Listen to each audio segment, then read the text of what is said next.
عن عائشة رضي الله عنها قالت قال رسول الله صلى الله عليه وسلم وجهوا هذه البيوت عن المسجد فإني لا أحل المسجد لحائض ولا جنوب۔ حضرت عائشہ صدیقہ رضی اللہ عنہا سے روایت ہے کہ رسول اللہ صلی اللہ علیہ وسلم نے فرمایا، ان گھروں کا رخ مسجد کی طرف سے پھیر دو، یعنی ان کے دروازے جو مسجد کی طرف ہے ان کو مسجد کی جانب سے بند کر کے دوسری جانب کو، کیونکہ کسی حائضہ عورت اور کسی جنبی کے لیے مسجد میں داخل ہونے کا بالکل جواز نہیں ہے، ان کے لیے مسجد میں آنا ناجائز اور حرام ہے۔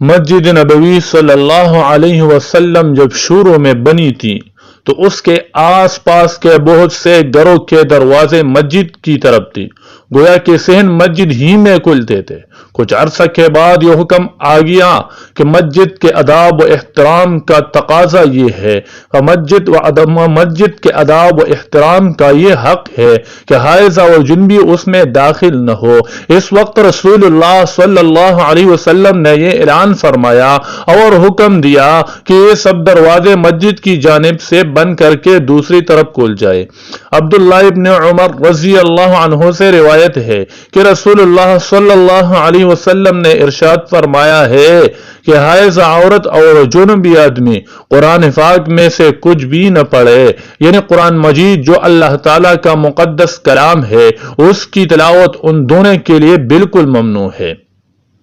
غسل کے لفظی معنی پورے جسم کو دھونے کے ہے اور شریعت میں کم از کم ایک بار سر سے پیر تک جسم کی اس تمام سطح کے دھونے کو کہتے ہیں جس کا دھونا بغیر کسی تکلیف کے ممکن ہو، پیشاب، پاخانہ اور ہوا کا خارج ہونا وغیرہ حدث اصغر کی مثالیں ہیں، اور مجامعت و حیض و نفاس وغیرہ حدث اکبر کی مثالیں ہیں۔ ہر سلیم الفطرت انسان مجامعت یا حیض و نفاس سے قلب و روح میں جو روحانی ظلمت و کدورت پیدا ہوتی ہے اس کے ازالہ کے لیے غسل ضروری سمجھتا ہے، اور جب تک غسل نہ کرے اپنے کو مقدس مشاغل و وظائف میں مشغولی کے لائق بالکل مقدس مقامات سے گزرنے کے بھی قابل نہیں سمجھتا، گویا یہ انسان کی سلیم فطرت کا تقاضا ہے۔ اس لیے شریعت مطہرہ نے بھی ان حالات میں غسل واجب کیا ہے، اور غسل سے پہلے نماز اور تلاوت قرآن جیسی مقدس وظائف میں مشغول ہونے سے اور مساجد جیسے مقدس مقامات میں داخل ہونے سے منع فرمایا ہے۔ رسول اللہ صلی اللہ علیہ وسلم نے جس طرح اپنے قول و عمل سے وضو کا طریقہ اور اس کے آداب سکھلائے اور بتلائے ہیں، اسی طرح غسل کا طریقہ اور اس کے آداب بھی تعلیم فرمائے ہیں۔ حضرت ابو ہریرہ رضی اللہ عنہ سے روایت ہے کہ رسول اللہ صلی اللہ علیہ وسلم نے ارشاد فرمایا کہ جس کے ہر بال کے نیچے جنابت کا اثر ہوتا ہے، اس لیے غسل جنابت میں بالوں کو اچھی طرح دھونا چاہیے تاکہ جسم میں انسانی کا وہ حصہ بھی جو بالوں سے چھپا رہتا ہے پاک صاف ہو جائے، اور جلد کا جو حصہ ظاہر ہے جس پر بال نہیں ہے اس کی بھی اچھی طرح صفائی دھلائی کرنی چاہیے۔ حضرت علی کرم اللہ وجہہ سے روایت ہے کہ رسول اللہ صلی اللہ علیہ وسلم نے ارشاد فرمایا، جس شخص نے غسل جنابت میں ایک بال پر بھی جگہ دھونے سے چھوڑ دی اس کو دوزخ کا ایسا عذاب دیا جائے گا۔ حدیث کے راوی حضرت علی رضی اللہ عنہ فرماتے ہیں کہ حضور کے اس ارشاد ہی کی وجہ سے میں اپنے سر کے بالوں کا دشمن بن گیا، میں نے معمول بنا لیا کہ جب ذرا بال بڑھے میں نے ان کا صفایا کر دیا۔ ان دونوں حدیثوں سے معلوم ہوا کہ غسل جنابت میں سارے جسم کا اس طرح دھویا جانا ضروری ہے کہ ایک بال بر جگہ بھی دھونے سے باقی نہ رہ جائے۔ بعض شارحین نے لکھا ہے کہ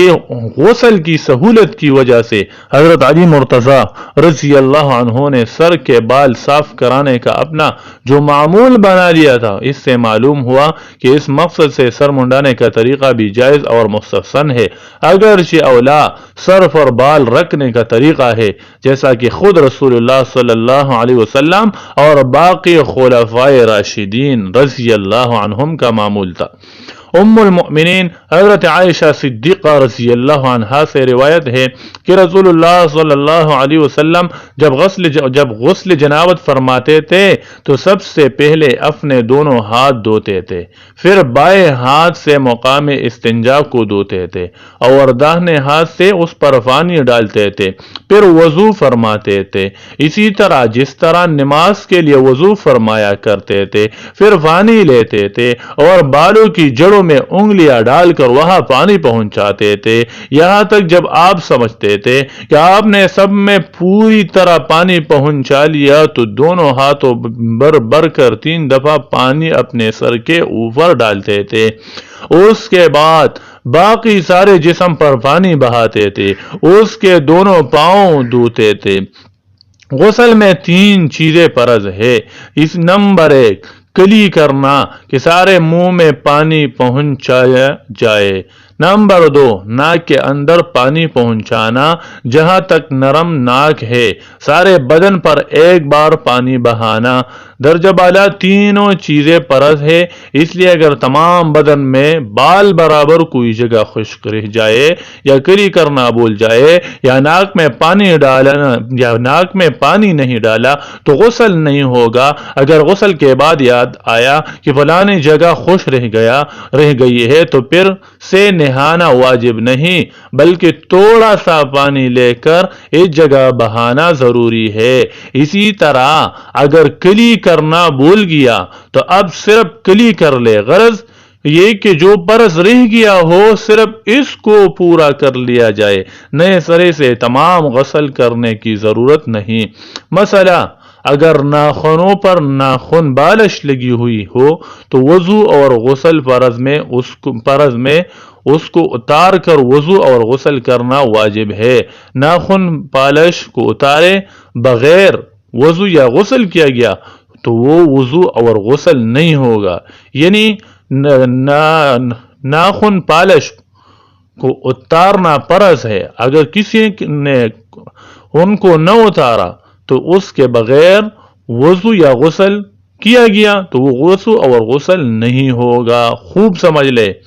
غسل کے واجبات کلی کرنا یہ 3 فرض ہے، منہ میں پانی ڈالنا، ناک میں پانی ڈالنا، سارے بدن پر ایک بار پانی بہانا۔ غسل کے واجبات کلی کرنا، ناک میں پانی چڑھانا، مرد کو اپنے گندے ہوئے بالوں کو کھول کر تر کرنا، ناک کے اندر جو میل ناک کے لعاب سے جمع جائے اس کو چڑھا کر اس کے نیچے کی سطح دھونا۔ غسل کی سنتیں اسی طرح نیت کرنا تاکہ میں نجاست سے پاک ہونے اللہ تعالیٰ کی خوشنودی اور ثواب کے لیے نہاتا ہوں، صرف بدن صاف کرنے کی نیت نہ ہو۔ ترتیب سے غسل کرنا یعنی پہلے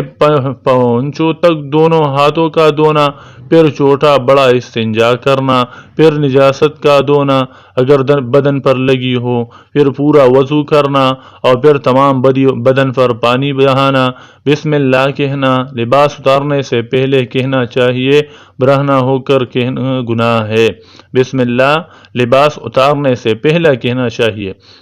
نمبر 4 مسواک کرنا۔ نمبر 5 ہاتھ، داڑھی اور پیروں کا 3 مرتبہ ہلال کرنا، بدن کو ملنا، بدن کو فیدر پہ اس طرح دھونا کہ ایک حصہ خشک نہ ہونے پائے کہ دوسرے حصہ کو دھو ڈالے، جبکہ جسم اور ہوا معتدل حالت پر ہو، تمام بدن پر 3 مرتبہ پانی بہانا۔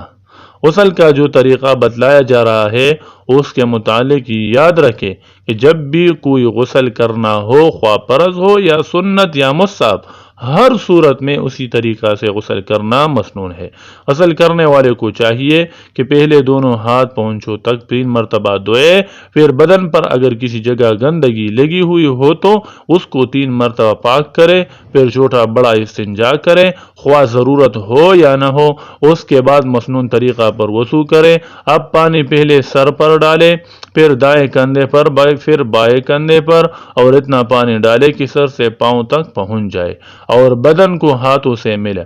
یہ 1 مرتبہ ہوا۔ دوبارہ اسی طرح پانی ڈالے کہ پہلے سر پر، پھر دائیں کندھے پر، پھر بائیں کندھے پر، اسی طرح تیسری مرتبہ پانی سے سر سے پیر تک بہائیں۔ مسئلہ: غسل کرتے وقت کلمہ پڑھنا یا پڑھ کر پانی پر دم کرنا ضروری نہیں، بلکہ نہاتے وقت کلمہ یا کوئی اور دعا نہ پڑھنا ہی بہتر ہے۔ اس وقت کچھ نہ پڑھے۔ یا اللہ ہم سب کو حضور صلی اللہ علیہ وسلم کی سچی محبت عطا فرمائے، اور ہمیں اپنے بچوں کو بھی آپ صلی اللہ علیہ وسلم کی محبت اور اس کے تقاضے سکھانے کی توفیق عطا فرمائے۔ یا اللہ ہم سب کو اپنے عقائد، عبادات، معاملات، معاشرت اور اخلاق میں علماء حق کی تعلیمات کے مطابق درست کرنے کی فکر نصیب فرمائے۔ یا اللہ ہم نے آج حدیث مبارکہ سے دین کا جو علم حاصل کیا ہے اس کو صحیح انداز میں محبت و حکمت سے دوسروں تک اور خاص طور پر اپنے گھروں میں پہنچانے کی توفیق عطا فرمائے۔